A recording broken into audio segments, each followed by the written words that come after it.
Hi mayam ngasi video se akhoi primer gi matang doi dune ba ko akhoi primer se kari maram gi sina doi no aduga primer gi benefits sing sana kari no aduga karamba skin type na karamba makhali primer lo gani all skin type na sina ba ya ba primer kari no A2Z primer gi maram da oi doi ni aduna mayam ngasi gi video se amna important ni phajana khangni ba tara di video se phajana tauna yeng bi ko akhoi ko any mai da tharak pa matam da ꯑꯁꯤꯒꯤꯁꯦ ꯀꯣ ꯀꯔꯤ ꯃꯔꯝꯒꯤꯗꯃꯛꯇ ꯑꯩꯈꯣꯏꯅ ꯇꯩꯔꯤꯕꯅꯣ ꯁꯤꯒꯤꯁꯦ ꯇꯩꯔꯁꯨ ꯌꯥꯒꯗ꯭ꯔꯥ ꯀꯔꯤꯅꯣ ꯁꯤꯒꯤꯁꯦ ꯀꯣ ꯀꯔꯤꯅꯣ ꯍꯥꯏꯕ ꯀ꯭ꯋꯦꯁꯟꯁꯦ ꯑꯩꯈꯣꯏꯅ ꯍꯪꯗ꯭ꯔꯤꯕ ꯃꯈꯩꯒꯤ ꯑꯩꯈꯣꯏꯒꯤ ꯑꯟꯁꯔꯁꯦ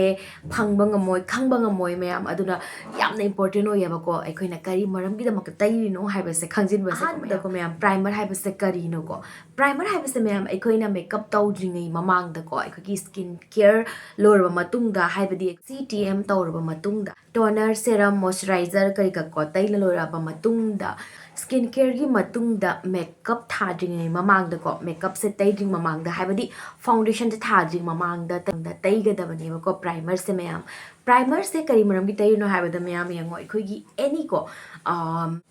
example loida akoina yum ama sare ko aduga check se akoina check se phajana cement na plaster tawdabida akoina direct color thaba taragadi phajagadra maya phajaroi ko akoi mai da leiba habadi khara problematic skin hai tare pores ka sum leiba khotpa ama habadi tukhong yamna lawba khotpa ama adum adugi do primers na akoina minimize tawbiram yaba ko pores se minimize tawbigani primer se taiba loraba matung da akogi skin se smooth oi thayaba ko adugi do akoina foundation thara ko matamda blend taw matamda duki mati easily blend oyeba ko aduga yengu matamda so ikoi base to yamna smooth oiraga phajaba ko ado ma leire ko mayam aduga ikoi mai da sum pores leiba khotpa adugi to mana minimize to bi pores kari ka to su adugi mathakta mayam primer gi benefits yamna yam khreba ko ikoi mai sida mana ko layer makhak bibirameba ko ikoi skin care gi matungda foundation gi mamang da ko mana taibiram doini mana layer amakak bibiram banina ikoi foundation tharakadaba foundation concealer habdi mayam layer toroktoine ba ko adugi do mana ngakho thami hai tane mayam ikoi skin gi mathak sida mana layer amakak tawbi parda ama khanbiram ya ba ko adugi do ikoi mai da ko chemical mayam dugi mana khara protect tawbi ba primer sina adugi mathak ta muka mai gi kana ba hai ba mayam ikoi makeup se mana yamna long lasting oi thon ba ko primary kana ba se yamna yam gre adugi do mayam ikoi skin type ikoi makhal gi ko skin type tongan loi lai ba mi pramaki adugi matungi na ikoi skin habadi problem oi ba skin su lai habadi pores law ba khotpa ma mai mamang su panja gare adugu skin oraga di karma primer tai gani ko kani gumba dum se yamna pores law ba khotpa ma oi ba taraga di ikoi pores filling primer haina phangani ba ko pores minimizing primer aduga silicone base oi ba primer adugumba ko lowbi ba ko aduga all skin type na sina ba ya ba primer hairaga di mayam silicone base oi ba primer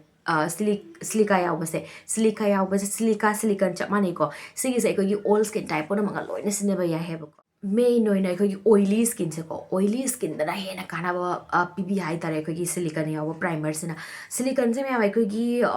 habadi mai gi asabado habadi heat sing no mana cool down the hon bada ko ikoi ingdhan bada mateng pangi habadi saraga de ikoi humang kai yamna thoidana ko oil yamna release oidana ko adugi do mana khara ingdhan bata araga di oil tholaka da bodo habadi pung ama da tholaka da bodo pung ani da dum thon ba ko example oina humang yama thokan ba adudagi so mana khara protect to bi hai tare ko ikoi makeup se long lasting to bi bada ko am se kai gumba dry skin or bata araga di ikoi hydrating to bi ba primer ko kara maina khangani ko mayam yango loine ina yaubani magi ingredient to pabiu aduga dewy finish hydrating ama thabasing do mayam aina mamangi video su pachana explain tawjare ko sigi se habidi foundation haraga mayam yango foundation da apply tawgono ba habidi makeup ki tharaka doriba makeup ki pochi pura makta adom se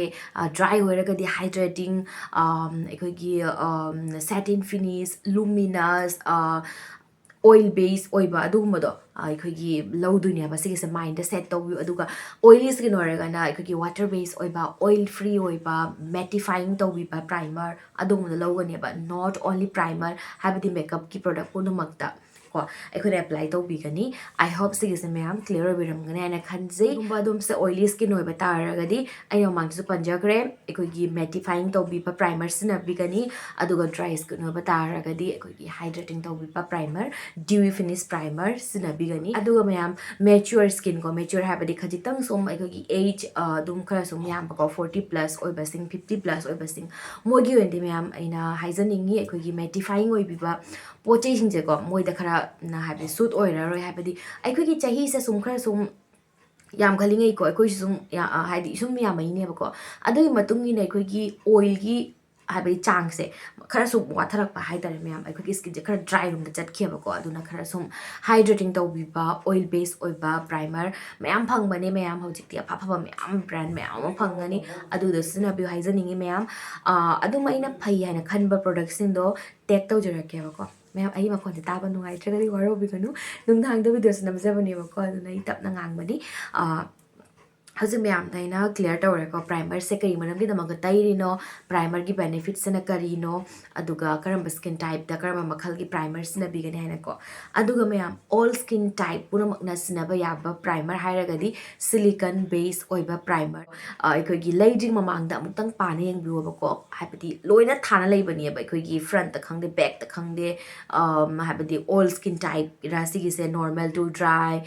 adumaina ko loina tha leigani aduduna yamna confuse oiba taragadi all skin type haina thabado adugido lobiro natraga silicone yauba primer ko adugido ikagi all skin type puna makna loina sinaba yagani aduga mayam karamba makhal gi abi aina sinagi bada ko khara ohong bada naika gi prep and prime primer aduga silicone yauba primer ni aduga ikagi color bar gi primer yamna nungai sinaba inside ki 3-in-1 primer khara affordable da pamagana mayam yangoi dum products ni take taw jarage adum ki skin type ki matungina adum khanbiro bako I hope mayam clear obiramani ngase gi video se mayam da soidro ki kana biramgana na khanse adum ko any confusion leiba khotpa doubt leiba khotpa oiragadi comment da soidro ki thabiramo bako aduga mayam yango video se yenglor ba matung da please support to boina ki like to biramo comment thabiramo comment abdi support to boina aduga video su mayam share to bu ko ai su adum ko audik lep tana video da thangat pangam na ba kana hon azari ba ko aduna mayam please support to bu kraso motivate oina ba ko ada mayam ngasi video sa matang as da solution jarage matang amuk kana ba video pu dun lak jarage ngasi di bye bye